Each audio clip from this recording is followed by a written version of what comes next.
Hey there guys, this is Jeff from MeepleWhoGame, and today we're going to talk about Obscurio. Obscurio is a game similar to Dixit, right, where you get pretty cards with a whole lot of beautiful artwork, and then you sort of got to give a clue and have people pick out which one is the clue giver's card, which is a very great family game. Then the next crank of the wheel, the next generation of that was Mysterium.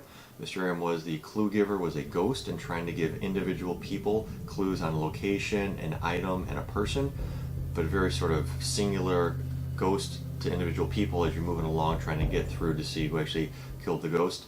This is the third one in that same vein, Obscurio, where you're a grimoire, you're a magical tome, a magical book, trying to give clues to people, but everyone is working together.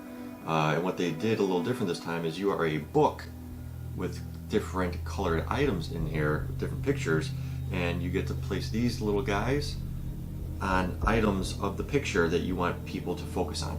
So that makes it pretty sweet that it's not just one picture, it's a certain item of the picture. Because you don't get to pick the pictures, those are randomized, so you have to pick out, of these two, what are the important traits. So let's talk about what makes this one unique. So the first thing is that this thing being magnetic is pretty awesome. It has a nice little weight to it. It actually feels like a little book, which is sweet, really fits the theme. Like I said, everyone's playing together, so they're giving clues. But to make this one fun is that one person could be a traitor, trying to get the wizards to not know what to do. How this is done is you'll be randomized, right?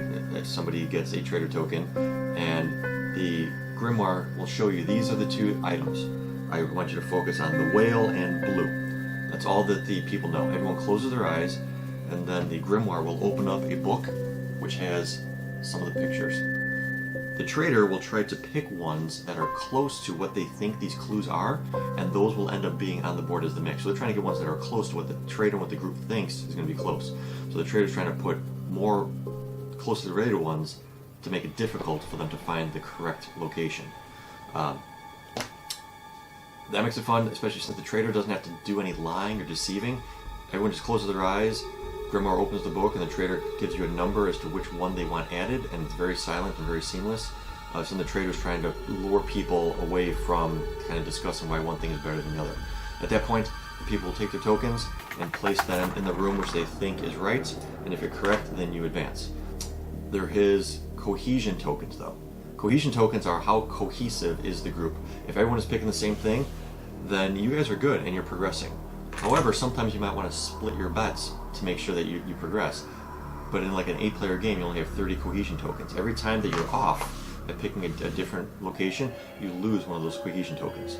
So the traitor, or even may try to sow seeds that it could be many of them to eat away at the cohesion tokens. If you end up with using all of those, that you're not all picking the right one all the time, then the traitor will end up winning.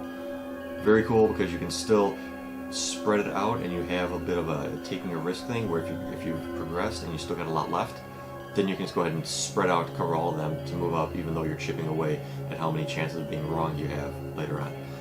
The other thing is that there's a time, the quicker you decide, the less bad things happen to you. So depending on how quickly you complete the previous level will determine how many trap tokens you have to take from the back.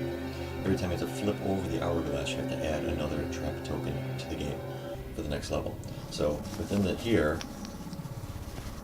I got a couple. This one says that you actually don't flip over and reveal the fourth card. So if the other 5 aren't good, you got to guess that maybe the fourth one is one we're looking for. This one makes you add red filters to the board down below. This one is fantastic. You show one location at a time, and then flip it over. You only have one chance as it's live is when you can say that that's the one you think it is. Then you go to the next one, reveal one more. If you think that is not it, then you have to go to the next one, but you can't go back.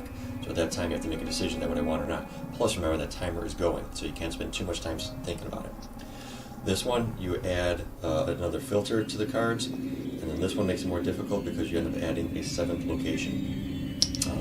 So those filters, so if you're trying to get people to guess colors, and now you're dropping a couple colored filters on there, makes it a little bit harder to show that what I really want to focus on is the blue and the whale. And And then another one they have here, which is pretty cool, really muddies up, instead of the color, you get to muddy up what you actually want them to see behind.